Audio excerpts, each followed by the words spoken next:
Hello दोस्तों, आप सभी का मेरे इस यूट्यूब चैनल में एक बार फिर से स्वागत है। आज हम लोग लेके आए हैं एसिड बेस सॉल्ट का पार्ट 2, अम्ल क्षारक लवण का पार्ट 2 क्लास 10। तो चलिए शुरू करेंगे बहुत ही एनर्जी के साथ। ठीक है कि इसमें पार्ट 1 जो है हमने अम्ल क्षारक लवण को थोड़ा सा डिस्कस कर लिया था, और अभी जो है उसका सेकंड पार्ट जो है वो डिस्कस करना है। क्योंकि एक वीडियो में सारा कुछ डिस्कस करना बड़ा मुश्किल था, क्योंकि ये जो है बहुत बड़ा वीडियो बन जाता, इसीलिए जो है इसको 2 सेक्शन में बना रहे हैं। तो चलिए समय की बर्बादी ना करते हुए चैप्टर को स्टार्ट करते हैं। देखिए, सबसे पहला जो है ये जो है 2.2 के सभी अम्लमिक क्षारकों में क्या समानताएं पाई जाती है। जैसा कि हमने बताया था कि अम्ल क्या करता है, अम्ल जो है खट्टा होता है, जबकि क्षारक क्या होता है, इसका स्वाद जो है कड़वा होता है। अम्ल नीले लिटमस पत्रों को लाल कर देता है, जबकि क्षारक लाल लिटमस पत्रों को नीला कर देता है। अब देखेंगे और धीरे धीरे पढ़ने का प्रयास करेंगे। ठीक है, देखेंगे क्या क्या इसमें एक एक चीज़ के बारे में डिस्कस किया हुआ है। तो देखेंगे कि इसमें हमने देखा कि सभी अम्ल समान रासायनिक गुणधर्म होते हैं। गुणधर्म में समानता क्यों होती है, ये क्रियाकलाप 2.2 में देखा गया है। धातु के साथ अभिक्रिया करने पर भी सभी अम्ल हाइड्रोजन गैस उत्पन्न करते हैं। ठीक है, मतलब क्या है कि धातु के साथ कोई भी जो है अम्ल अभिक्रिया करेगा तो हाइड्रोजन गैस बनाएगा ही बनाएगा। ठीक है, इससे पता चलता है कि अम्ल में हाइड्रोजन होता है। इन क्रियाकलापों के माध्यम से हम जांच करने के पर हाइड्रोजन युक्त सभी यौगिक अम्ल होते हैं। ठीक है, तो आगे चलेंगे और देखेंगे एक एक पॉइंट जो है बहुत ही इंपॉर्टेंट है एग्जाम पॉइंट ऑफ व्यू से। तो आप समय की बर्बादी ना करते हुए आप जो है ध्यान से पढ़िए और वीडियो को ध्यानपूर्वक देखिएगा। एक भी वर्ड अगर मिस हो गया तो आपको समझ में नहीं आएगा। ठीक है, तो चलिए आगे चलते हैं। एक एक पॉइंट को ध्यान से देखिएगा। क्या लिखा हुआ है, देखिए एक बीकर दिया हुआ है। इस बीकर में जो है एक एक चीज़ को अच्छा से मेंशन किया गया है, एक एक चीज़ को अच्छा से मेंशन किया गया है। ध्यान से देखिएगा क्या है कि 6 वोल्ट का जो एक बैटरी है उसमें बल्ब और स्विच लगा हुआ है। ठीक है, विकर है, उसके बाद तनु अम्लीकृत विलयन है, और यहाँ पर रबर कॉर्क है। ये रबर कॉर्क, यहाँ पर रबर कॉर्क है। ठीक है, रबर कॉर्क आप देख सकते हैं। आगे देखेंगे, देखिए यहाँ पे एक एक चीज़ को देखिए कि अम्ल की स्थिति में बल्ब जलने लगता है, जैसा कि चित्र में 2.2 में दिखाया गया है, 2.3 में दिखाया गया है। परंतु आप ये देखेंगे कि ग्लूकोज एवं अल्कोहल का विलयन में विद्युत का चालन नहीं करता। ध्यान दीजिए, अल्कोहल का जो विलयन है या ग्लूकोज का जो विलयन है वो विद्युत का चालन नहीं करता है। बल्ब के जलने से ये पता चलता है कि इस विलयन से विद्युत धारा का प्रवाह हो रहा है। यदि किसी विलयन में विद्युत धारा का प्रवाह होगा तो बल्ब जलेगी, अगर विद्युत धारा का प्रवाह नहीं होगा तो बल्ब नहीं जलेगी। इस स्थिति में आप देख सकते हैं यहाँ जो है बल्ब जल रहा है, यहाँ जो है बल्ब जल रहा है। बल्ब क्यों जल रहा है, क्योंकि इससे जो है विद्युत धारा का प्रवाह हो रहा है। जब विद्युत धारा का प्रवाह होगा तो बल्ब जलेगी, और विद्युत धारा से प्रवाह नहीं होगा तो बल्ब नहीं जलेगी। जैसे अल्कोहल से अगर हम किसी विद्युत धारा प्रवाह नहीं होती है, और ग्लूकोज से विद्युत धारा का प्रवाह नहीं होती है। ठीक है, ग्लूकोज से विद्युत धारा का प्रवाह नहीं होती है, तो ग्लूकोज से और अल्कोहल से विद्युत धारा का प्रवाह नहीं होगी। हम आगे चलेंगे और ये ध्यान से देखेंगे कि देखिए, ध्यान से देखिए कि इसमें अम्ल में धनायन H+ आयन बनता है, जैसे कि HCl। ठीक है, HCl में क्या बनता है वो ध्यान दीजिए, HCl में H+ आयन बनता है। ठीक है, HCl में HNO3 में भी क्या बनता है, H+ बनता है। CH3COH में भी क्या बनता है, वो जो है H+ बनता है। तो सभी अम्ल विलयन में हाइड्रोजन आयन बनता ही बनता है। तो ऐसे विलयन जिसमें हाइड्रोजन आयन बने, ठीक है, वैसे विलयन, या हम कह सकते हैं कि जिसमें है ना अम्ल का परिभाषा से हम इसको अम्ल का परिभाषा अगर हम लिखना चाहें तो ऐसे लिख सकते हैं कि अम्ल वह पदार्थ है जो जल में घुलकर जो है वो H+ आयन प्रदान करता है। अगर वह H+ आयन प्रदान करेगा तो वह अम्ल होगा, अगर H+ आयन प्रदान नहीं करेगा तो वह अम्ल नहीं होगा। तो जितने भी विलयन में है उसमें हाइड्रोजन आयन उत्पन्न करता है, इसका मतलब है कि वह उसका अम्लता का गुण दिखा रहा है। जैसे सोडियम हाइड्रोक्साइड, कैल्शियम हाइड्रोक्साइड, ये जो है वो क्षारक है, ये जो है वो क्षारक है, क्योंकि इसमें क्या होगा वो OH- आयन का जो है वो गुण दिखाएगा। तो जो जल में घुलकर H+ आयन प्रदान करे उसे अम्ल कहते हैं, और जो जल में घुलकर OH- आयन प्रदान करता है उसे क्षारक कहते हैं। और जो ना H+ आयन बनाएगा ना OH- आयन बनाएगा उसको हम क्या कहेंगे, उसको लवण कहेंगे। क्या कहेंगे, लवण कहेंगे। चलिए नेक्स्ट पढ़ते हैं, आगे चलते हैं। देखिए, जलीय विलयन में अम्लीय क्षारक का क्या होता है। जलीय विलयन में अम्ल क्षारक का क्या होता है, ये जो है जो पर्सनली दिया हुआ गैस का निर्माण, HCl गैस का निर्माण किस तरह से होता है आप वहाँ देख सकते हैं। ठीक है, आगे चलेंगे, ये एक्सपेरिमेंट है, आप खुद से भी कर सकते हैं। देखिए यहाँ पे इस एक्सपेरिमेंट के बाद जो है इसमें क्या दिखाया गया कि HCl हाइड्रोजन आयन उत्पन्न होते हैं। जल की अनुपस्थिति में HCl में H+ आयन पृथक नहीं होते, अर्थात HCl जो है वो H+Cl- तभी बनाएगा जब यहाँ पे H2O रहेगा, तब ये H+ बनाएगा और वो Cl- आयन बनाएगा। अगर इसमें H+ और Cl- नहीं टूटेगा तभी जब इसमें क्या होगा, जो है वाटर रहेगा यानी पानी रहेगा। अर्थात HCl जब, देखिए ध्यान से देखिएगा, HCl जब H2 के साथ रिएक्ट करेगा तभी वो क्या बनाएगा, हाइड्रोजन आयन बनाएगा। देखिए यहाँ पे जो है हाइड्रोजन आयन जो है वो मुक्त रूप से नहीं रह सकता, हाइड्रोजन आयन जो है वो मुक्त रूप से नहीं रह सकता, तो वो हाइड्रोनियम आयन के रूप में रहेगा। और हाइड्रोनियम आयन का फॉर्मूला होता है H3O ऊपर में प्लस, ठीक है, ये हाइड्रोनियम आयन है। तो हाइड्रोजन जो है वो H+ आयन के रूप में स्वतंत्र में नहीं रह सकता है, इसीलिए जो है वो हाइड्रोनियम आयन के रूप में लिखे जैसा रहेगा। देखिए यहाँ पे हाइड्रोजन आयन स्वतंत्र रूप में नहीं रह सकते हैं जैसा कि मैंने बताया है, लेकिन ये जल के अणु के साथ मिलकर रह सकते हैं, इसीलिए इसको क्या कहते हैं, हाइड्रोजन आयन को सदैव H+ एक्वा या हाइड्रोनियम आयन से दर्शाना चाहिए। तो जैसे कि यहाँ पे हाइड्रोनियम H3O+ लिखा है। आगे चलेंगे, देखेंगे कि जल के जो है अम्ल जल में H3O अथवा H+ आयन प्रदान करता है। आइए देखें कि किस क्षारक को जल में घुलने पर क्या होता है। अब देखिए ध्यान से देखिएगा, NaOH जो है ये क्या बना, Na+ और OH- बना, ठीक है। इसका मतलब ये क्या है, क्षारक है, क्योंकि क्षारक में OH- आयन बनता है तो ये क्षारक है, ये भी क्षारक है, ये भी क्षारक है, ठीक है। तो इसमें देखिए ध्यान से देखिए कि क्षारक जल में हाइड्रोजन आयन मतलब OH- आयन प्रदान करता है तो जल में घुलनशील क्षारक को क्षार कहते हैं। अब ये ध्यान दीजिए कि सभी क्षारक जो है, जो कुछ क्षारक जल में घुल जाते हैं, कुछ क्षारक जल में नहीं घुलते हैं। तो जो क्षारक जल में घुल जाते हैं उसको हम क्या कहते हैं, क्षार कहते हैं। जो जल में घुलने वाले क्षारक को क्षार कहते हैं। यहाँ ध्यान दीजिए, सभी क्षारक जल में अघुलनशील नहीं होते हैं, सभी क्षारक जो है जल में घुलनशील नहीं होते। जल में घुलनशील क्षारक को क्षार कहते हैं। इसका स्पर्श साबुन की तरह स्वाद कड़वा होता है, प्राकृतिक संक्षारक होती है और इन्हें कभी भी छूना या चखना नहीं चाहिए क्योंकि ये हानिकारक होते हैं। आगे देखेंगे तो हम ये जान चुके हैं कि सभी अम्ल H+ आयन और सभी क्षारक OH- आयन उत्पन्न करता है। तो उसे उदासीनीकरण अभिक्रिया को निम्नलिखित रूप से हम व्यक्त कर सकते हैं। देखिए, जब अम्ल और क्षारक आपस में अभिक्रिया कर लवण और जल प्रदान करता है, ध्यान दीजिएगा उदासीनीकरण अभिक्रिया कैसे कहते हैं कि जब अम्ल और क्षारक आपस में अभिक्रिया कर लवण और जल बनाता है तो उस प्रकार की अभिक्रिया को उदासीनीकरण अभिक्रिया कहते हैं, क्योंकि इस अभिक्रिया में बनने वाले जो देखिए इसमें क्या बोलते हैं हम लोग, अभिकारक और प्रतिफल।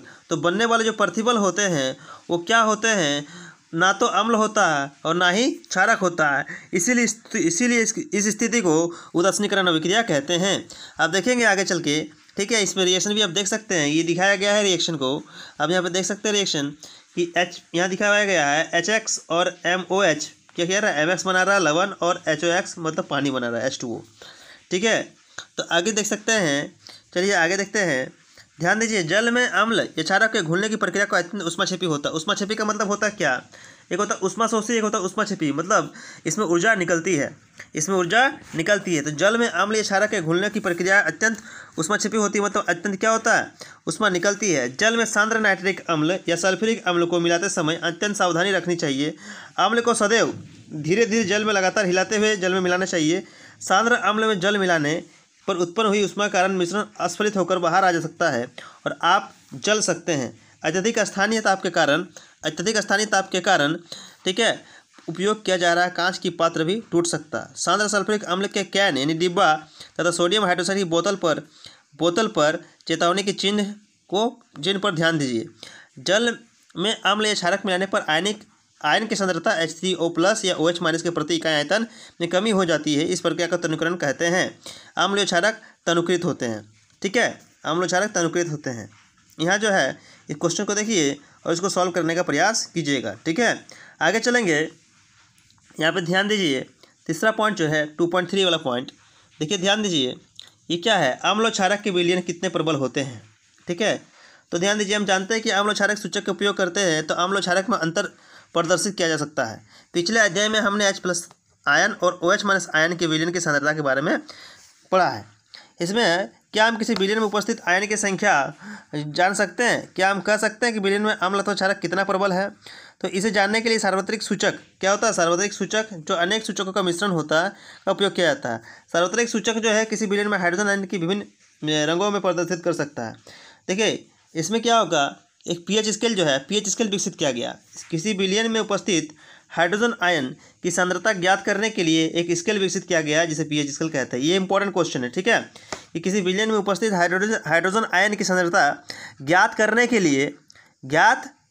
लिए एक स्केल विकसित किया गया है जिसे पीएच स्केल कहते हैं। अब पीएच स्केल में जो है पी सूचक है, ठीक है, पी सूचक है। ये पुषांश मतलब क्या होता है, पुषांश का मतलब होता है पोटेंज, जिसका जर्मन शब्द होता है ना, जो एक जर्मन शब्द है, इसका अर्थ होता है शक्ति। पीएच स्केल के से सामान्यतः 0 से 14 तक पीएच को ज्ञात कर सकते हैं। साधारण भाषा में पीएच को एक संख्या के रूप में देखना चाहिए जो किसी विलयन की अम्लीयता अथवा क्षारकीयता को दर्शाते हैं। हाइड्रोजन आयन की सांद्रता जितनी अधिक होगी पीएच भी उतना ही अधिक कम होगा, है ना, सांद्रता जितना अधिक होगी पीएच उतना ही कम होगा। किसी भी उदासीन विलयन में पीएच का मान 7 होगा।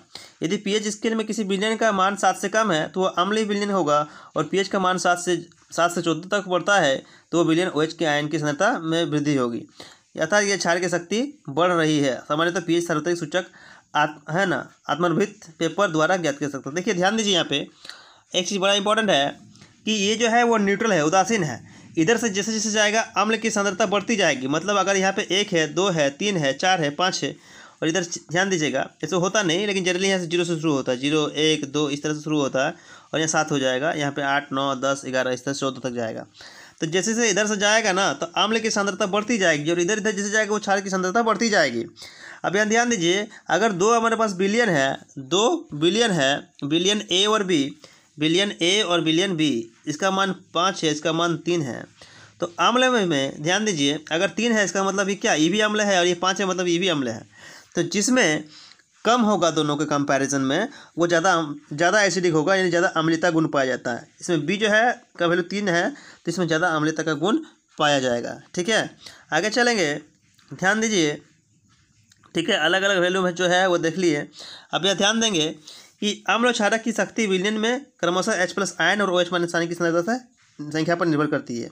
यदि हम समान सांद्र का हाइड्रोक्लोरिक अम्ल और एसिडिक अम्ल जिससे मोलर विलयन हो लेते हैं तो विभिन्न हाइड्रोजन में आयन सांद्रता उत्पन्न करेंगे और अधिक संख्या में H+ आयन उत्पन्न करने वाले अम्ल प्रबल होंगे। देखिए, जो अधिक मात्रा में H+ आयन उत्पन्न करता है ना, जो अधिक मात्रा में H+ आयन उत्पन्न करता है उसको प्रबल अम्ल कहते हैं, और जो कम मात्रा में H+ आयन उत्पन्न करता है उसको दुर्बल अम्ल कहा जाता है, ठीक है। उसी तरह से जो अधिक मात्रा में OH- आयन उत्पन्न करेगा उसको प्रबल क्षारक कहेंगे, और जो कम मात्रा में OH- आयन बनेगा उसको दुर्बल क्षारक कहेंगे, ठीक है। आगे चलेंगे, देखिए देखिए जीवन में पीएच का महत्व। हमारा शरीर जो है वो 7.0 से लेकर 7.8 के प्रास के बीच कार्य करता है। देखिए, जो 5.6 से जो पीएच का मान 5.6 से कम हो जाएगा तो अम्ल वर्षा शुरू हो जाएगी, ठीक है, अम्ल वर्षा शुरू हो जाएगी जब जो है पीएच वैल्यू जो है 5.6 से कम हो जाएगा, ठीक है। ध्यान दीजिएगा, ये जो अम्लीय वर्षा होती है जब ये नदी में प्रवाहित हो जाती है तो नदी का पीएच मान जो है कम हो जाता है, और नदी में रहने वाले जीव जो है उसकी मृत्यु भी हो सकती है, ठीक है। आगे चलेंगे और ध्यान देंगे, देखिए एक इम्पॉर्टेंट नोट है यहाँ पे कि दूसरे ग्रह जो है वेनस यानी शुक्र जो है वायुमंडल सल्फ्यूरिक अम्ल के मोटे श्वेत एवं पीले बादलों से बना है। तो क्या आपको क्या लगता है किस ग्रह का जीवन संभव है? तो देखिए, जो है सल्फ्यूरिक अम्ल बहुत विषैले होते हैं, बहुत टॉक्सिक होता है, और यह जीवन के लिए क्षतिग्रस्त जो है, हमारे जीवन के लिए वो नुकसानदेह हो सकता है या नुकसान पहुंचा सकता है, इसलिए वहाँ पर जीवन जो है संभव नहीं है, ऐसे बहुत सारे वैज्ञानिकों का मानना है। अब आगे चलेंगे, आपके बगीचे की मिट्टी का पीएच क्या है? तो देखिए, हम लोग को जैसे पता है कि पीएच परास की जो है आवश्यकता क्यों है। हमारा अभी जो है 7.0 से लेकर 7.8 जो है, ये जो है हम लोग परास, मानव शरीर का परास जो है इस स्थिति में कार्य करता है। तो देखिए ध्यान दीजिए कि उदाहरण के स्वास्थ्य विकास के लिए आवश्यक है पीएच को ज्ञात करने विभिन्न स्थानों से मिट्टी एकत्र कीजिएगा और क्रियाकलाप 2.2 के अनुसार पीएच की जांच कीजिएगा। इस बात पर ध्यान दीजिए, जहां मिट्टी से ले रही है वो कौन से पौधे उपजाया जा सकते हैं, है ना। ये इससे पता चल जाएगा कि कौन सा मिट्टी से कौन सा पौधा जो है उपजाया जा सकता है। हमारे पाचन तंत्र का पीएच मान, देखिए हमारे उदर से जो है, हमारे उदर से एक हाइड्रोक्लोरिक अम्ल का जो स्राव होता है, ये हमारे उदर में हानि पहुँचाए बिना वह सहायक होता है, क्योंकि उदर में जो है, देखिए यह जो है हम लोग क्या करते हैं, उदर में ध्यान दें अत्यधिक मात्रा में उत्पन्न होता है, और उदर में दर्द में जलन का अनुभव क्या होता है। तो हम इसे जो है एक एंटासिड के रूप में लेते हैं, और एंटासिड के रूप में जो है क्षारक के रूप में लेते हैं, और उसका जो है हमारे पेट में उपस्थित अम्ल की अधिकतम मात्रा को वो निरस्त कर देती है। निरस्त करने से क्या होता है, उसको उदासीनीकरण कर देता है और इससे हम लोग क्या हो सकते हैं, ठीक हो सकते हैं। इसमें मैग्नीशियम हाइड्रोक्साइड का यूज़ करते हैं। कौन सा पूछ दिया जाएगा कि अम्ल की अधिकतम मात्रा को खत्म करने के लिए क्या करते हैं, तो हम लोग मैग्नीशियम हाइड्रोक्साइड का यूज़ करते हैं। ठीक है, इसको मिल्क ऑफ मैग्नीशिया भी कहा जाता है और है ना, दुर्बल क्षारक जैसे भी प्रयोग कर सकते हैं। अब देखिए, ध्यान दीजिए, पीएच के परिवर्तन का दंतक्षय। ध्यान दीजिए, जब पीएच का मान जो है 5.5 से कम हो जाए, कितना, जब 5.5 से कम हो जाए ना, 5.5 से कम हो जाए जब हमारे मुंह का पीएच मान, तो हमें क्या होगा, दंत क्षय हो जाएगा। दंत क्षय का मतलब होता है हमारे जो है दांत में कीड़ा लग सकता है, खराब हो सकता है। देखिए ध्यान दीजिए, तो डॉक्टर सजेस्ट करते हैं क्या कि दंत मंजन का प्रयोग करें। ठीक है, मुंह को सही तरह से सफाई रखें। तो इस तरह से जो है डॉक्टर सजेशन देते हैं। ठीक है, डॉक्टर सजेशन देते हैं। ध्यान दीजिएगा, हमारा जो दांत है वो इनेमल का बना होता है और इनेमल मतलब कैल्शियम सल्फेट का क्रिस्टल के रूप में बना होता है। पूछा जाएगा हमारा दांत किसका बना होता है, तो कैल्शियम फॉस्फेट का बना होता है। इसको इनेमल बोलते हैं। सबसे हार्ड जो है सतह है हमारा दांत ही होता है। आगे चलेंगे, पशु और पौधे द्वारा उत्पन्न रासायन पशुओं एवं पौधों द्वारा उत्पन्न रसायनों से आत्मरक्षा। कभी कभी मधुमक्खियों के डंक में, देखिए मधुमक्खी के डंक में कौन सा होता है, फॉर्मिक अम्ल पाया जाता है। ठीक है, फॉर्मिक, और उससे जलन हमारा अनुभव होता है। डंक मारे गए बेकिंग सोडा जब हम उसको दुर्बल क्षारक को वहाँ पर हम घिस देते हैं, है ना, या नेटल के डंक वाले मेथनोइक अम्ल छोड़ देते हैं, तो जितने कारण जलन हुआ है, दर्द का अनुभव क्या होता है, जलने वाले दर्द का अनुभव होता है। ठीक है, तो आगे चलेंगे। देखिए, ये नेटल का पौधा है, ये जो है हम इसे आरकोसी का पत्ता भी कहते हैं। ठीक है, ये जो है जब हाथ में लग जाता है या शरीर के कोई हिस्से में लग जाता है, तो ये क्या करता है, हमें बहुत तकलीफ देता है। अब यहाँ ध्यान दीजिए, यहाँ जो है बहुत सारे जो है प्राकृतिक स्रोत, सिरका एसिटिक अम्ल, संतरा सिट्रिक अम्ल, इमली में टार्टरिक अम्ल, टमाटर में ऑक्जेलिक अम्ल, पालक में भी वही मिला जाता है ऑक्जेलिक अम्ल, खट्टा दूध में जो है लैक्टिक अम्ल, नींबू में सिट्रिक अम्ल, चींटी के डंक में मेथनोइक अम्ल और नेटल के डंक में भी मेथनोइक अम्ल। ये कुछ जो है एनसीईआरटी में लिखा हुआ या जेसीईआरटी में लिखा हुआ है, इसको आप पढ़ सकते हैं। ये जो है एग्जाम पॉइंट ऑफ व्यू से इंपॉर्टेंट है। कभी कभी आपका 1 या 2 मार्क्स का जो है एमसीक्यू क्वेश्चन इसी से पूछ देता है। अब आगे चलेंगे, ध्यान दीजिए, लवण के संबंध में अधिक जानकारी। क्या है लवण के संबंध में अधिक जानकारी, कि पिछले भागों में हमने विभिन्न अभिक्रिया के द्वारा लवण के निर्माण होते हुए देखा है। हम इनके गुणधर्मों के उपयोग के बारे में अध्ययन प्राप्त कर चुके हैं। अब देखिए, ध्यान से देखिएगा, तो ध्यान से देखने पर लवण का पीएच मान जो है वो अलग अलग है, पीएच मान अलग अलग होगा। अब देखिए, 7 का पीएच मान जो है 7 से ज़्यादा होगा तो क्षारक, 7 से कम होगा तो अम्लीय और 7 ही होगा तो क्या है, उदासीन। अब आगे चलेंगे, साधारण नमक से रसायन। ठीक है, इससे जो आपको पता है कि महात्मा गांधी जी जो है सोडियम हाइड्रोक्साइड जो है, देखिए ध्यान दीजिए, हाइड्रोक्लोरिक अम्ल सोडियम हाइड्रोक्साइड विलीन से अभिक्रिया के उत्पन्न से लवण सोडियम क्लोराइड कहते हैं। इस भोजन में उपयोग करते हैं। तो इसके भोजन में जब उपयोग करते हैं तो ठीक है, डायरेक्ट इसका यूज़ नहीं कर सकते, इसको फिल्टर किया जाता है, उसके बाद इसका यूज़ करते हैं। बिना फिल्टर का यूज़ करना बहुत खतरनाक होता है कि कौन सा जो है सॉल्ट हमारे लिए लाभदायक है और कौन सा सॉल्ट जो है हमारे लिए नुकसानदेह है, वो डिसाइड कौन करेगा। तो इसीलिए इसको प्यूरीफाई किया जाता है। बिना प्यूरीफाई का जो है पीना जो है लाना जो है खतरनाक है। उसका बिना प्यूरीफिकेशन का हम लोग यूज़ कर रहे हैं नदी से डायरेक्ट, तो वो हमारे शरीर के लिए हार्मफुल हो सकता है। अब आगे देखेंगे, साधारण नमक रसायनों का कच्चा पदार्थ, sodium hydroxide, baking soda, washing soda, चिरंजक चूर्ण, ये सब कच्चे पदार्थ है। इस पर हम पदार्थ का उपयोग विभिन्न पदार्थ से बनाने के लिए तैयार कराएंगे। सोडियम हाइड्रोक्साइड, देखिए सोडियम क्लोराइड के जल विलयन जल से विद्युत धारा प्रभावित करने पर वियोजित होकर सोडियम हाइड्रोक्साइड उत्पन्न करती है, जिसे क्लोरोक्षाल प्रक्रिया कहते हैं। क्या करते हैं, जैसे सोडियम क्लोराइड को H2O से रिएक्ट करवा दिए तो sodium hydroxide chlorine plus hydrogen gas बना। तो इस तरह से जो है सोडियम हाइड्रोक्साइड कैसे बनता है, तो देखिएगा, जब सोडियम क्लोराइड को H2O के साथ रिएक्ट करवाएं तो सोडियम हाइड्रोक्साइड बना plus chlorine plus hydrogen gas बना। इस तरह से जो है इस तरह के रिएक्शन को आप देख सकते हैं कि क्लोरीन गैस एनोड पर, हाइड्रोजन गैस कैथोड पर मुक्त हो जाती है और इस विलयन का निर्माण होता है। इस प्रकार के 3 उत्पादों के विभिन्न उपयोग को दर्शा सकते हैं। कैथोड और एनोड पर जमा हो जाएगा। ठीक है, आगे चलेंगे। विरंजक चूर्ण का जो फॉर्मूला होता है, ये बहुत बार एग्जाम में जो है ये आ चुका है, बहुत बार जो है एग्जाम में आ चुका है और ये एग्जाम पॉइंट ऑफ व्यू से इंपॉर्टेंट भी है। विरंजक चूर्ण का केमिकल फॉर्मूला क्या होता है, जो विरंजक चूर्ण का केमिकल फॉर्मूला होता है CaOCl2। ये बुक में जो है वो थोड़ा सा ठीक नहीं लिखा हुआ है, लेकिन हम यहाँ लिख देते हैं CaOCl2। ठीक है, ये बुझा हुआ चूना है। तो ध्यान से देखिएगा कि हम जानते हैं कि जलीय सोडियम क्लोराइड विद्युत अपघटन के क्लोरीन का निर्माण करती है। क्लोरीन गैस का उपयोग विरंजक चूर्ण के उपयोग में करते हैं। बुझा हुआ चूना को जब क्लोरीन से क्रिया करवा देते हैं तो मेरा क्या बनता है, क्या बनता है, विरंजक चूर्ण बनता है। अब इसका उपयोग क्या है देखेंगे। देखिए विरंजक चूर्ण का उपयोग जो है ये वस्त्र उद्योग, शुद्धि, विलयन, रंजक के लिए फैक्ट्री में किया जाता है। इसका प्रयोग जो है रसायन उद्योग के रूप में किया जाता है। इसका पीने वाला पानी को जीवाणुनाशक बनाने के लिए किया जाता है। ठीक है, विरंजक चूर्ण का प्रयोग। ठीक है, इससे प्रयोग जो है इसमें और भी प्रयोग को पढ़ेंगे, अलग अलग बुक में अलग अलग तरह से प्रयोग जो दिया हुआ है, लेकिन अभी जो है आपको 3 याद रखना है। आगे देखेंगे बेकिंग सोडा। देखिए बेकिंग सोडा कैसे बनता है, जब सोडियम क्लोराइड को कार्बन डाइऑक्साइड और पानी और अमोनिया के साथ रिएक्ट करवाएंगे तो क्या बनेगा, अमोनियम क्लोराइड और सोडियम हाइड्रोजन कार्बोनेट। इस तरह से जो है सोडियम हाइड्रोजन कार्बोनेट बना। ठीक है, सोडियम हाइड्रोजन कार्बोनेट बना। अब सोडियम हाइड्रोजन कार्बोनेट के रिएक्शन के बाद देखेंगे, ध्यान दीजिए। अब फिर क्या करेंगे, सोडियम हाइड्रोजन कार्बोनेट को पीएच को हम क्या करेंगे, पहले तो मेरा विरंजक चूर्ण बन गया, पहले जो है मेरा विरंजक चूर्ण बन गया। अब आगे चलेंगे, इस प्रक्रिया में जो है दुर्बल क्षारक और असंक्षारक और क्षारीय लवण खाना पकाते समय इस कर्म को करने के लिए निम्नलिखित अभिक्रिया करते हैं। सोडियम हाइड्रोजन कार्बोनेट को गर्म करते हैं तो सोडियम कार्बोनेट H2 + CO2 बन जाएगा, और सोडियम कार्बोनेट को जिसे हम फिर वाटर के साथ रिएक्ट करवाएंगे तो ये वॉशिंग सोडा बन जाएगा। बेकिंग सोडा का उपयोग क्या है, बेकिंग पाउडर बनाने में बेकिंग सोडा एवं टार्टरिक अम्ल जैसे खाद अम्लों का मिश्रण है, जबकि बेकिंग पाउडर को गर्म किया जाता है, जल में मिलाया जाता है, निम्न अभिक्रिया होती है। इस तरह से अभिक्रिया देख लेते हैं। सोडियम हाइड्रोजन कार्बोनेट में एंटासिड के रूप में, संगठक के रूप में किया जाता है। क्षारीय होने के कारण ये पेट में अम्ल की अधिकतम मात्रा को दहन कर देता है। इसकी थोड़ा सा अम्ल अग्निशामक में किया जाता है।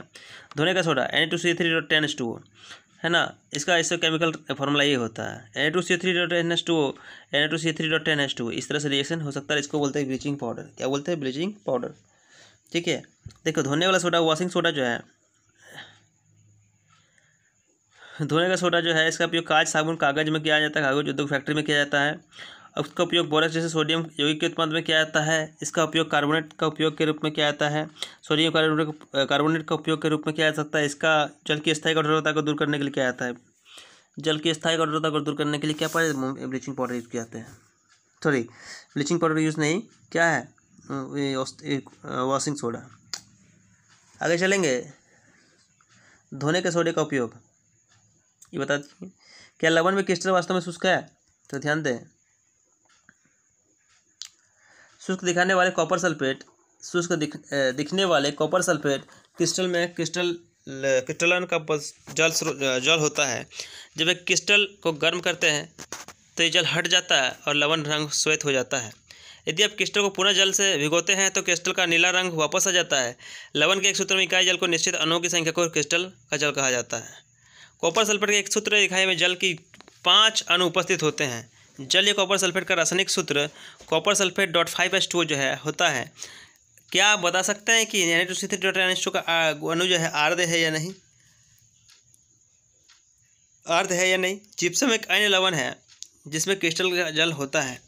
इसमें क्रिस्टल के जल के 2 अणु होते हैं। इसका रासायनिक सूत्र CSF4.2H2O है। अब हम लवण के उपयोग के बारे में ध्यान देंगे, ध्यान दीजिए। प्लास्टर ऑफ पेरिस, देखो जब जिप्सम को, ठीक है, जब जिप्सम को 273 केल्विन को गर्म किया जाता है, जब जिप्सम को 273 केल्विन को गर्म किया जाता है, कैल्शियम सल्फेट अर्थ हाइड्रेट या हेमी हाइड्रेट बनाता है, इसे प्लास्टर ऑफ पेरिस कहते हैं। और इस प्लास्टर ऑफ पेरिस का टूटी हुई लड्डू को जोड़ने के लिए करते हैं, खाना ये बनाने के लिए, स्टैचू बनाने के लिए। तो CSF4.5H2O है ना, प्लस 3/2H2O, ऐसे CSF4.2H2O ऐसे भी लिख सकते हैं। और इस तरह से रिएक्शन जो है वो हो सकता है, या फिर इसको उल्टा भी लिख सकते हैं, जिप्सम पहले लिख देंगे। ठीक है, ध्यान दीजिए, केवल आधा अणु क्रिस्टल के जल के अणु रूप में जुड़ जाता है, और जल का आधा अणु कैसे प्राप्त होता है। कॉपर सल्फेट को 2 इकाई सूत्र जल के एक अणु के साथ साझेदारी करता है। प्लास्टर ऑफ पेरिस का उपयोग खिलौना बनाने, देखिए प्लास्टर ऑफ पेरिस का उपयोग खिलौना बनाने के लिए किया जाता है, खिलौना बनाने के लिए किया जाता है। सजावट का सामान सतह का चिकना बनाने में किया जाता है। प्लास्टर ऑफ पेरिस का उपयोग खिलौना बनाने, सजावट का सामान एकत्रित करने और चिकना करने का जो है वो उसके बारे में बताता है। अब ध्यान से देखिए, ये चैप्टर जो है आपके सामने जो है वो ख़त्म हो गया। आप जो है नेक्स्ट वीडियो लेके आएंगे और इस वीडियो में बता देंगे कि क्वेश्चन जो अपना है, ठीक है, एक क्वेश्चन को सॉल्व करवा देंगे। तो चलिए आज तक के लिए काफ़ी है, फिर मिलेंगे एक नेक्स्ट वीडियो के लिए। तब तक के लिए आप लोग पढ़ते रहिए।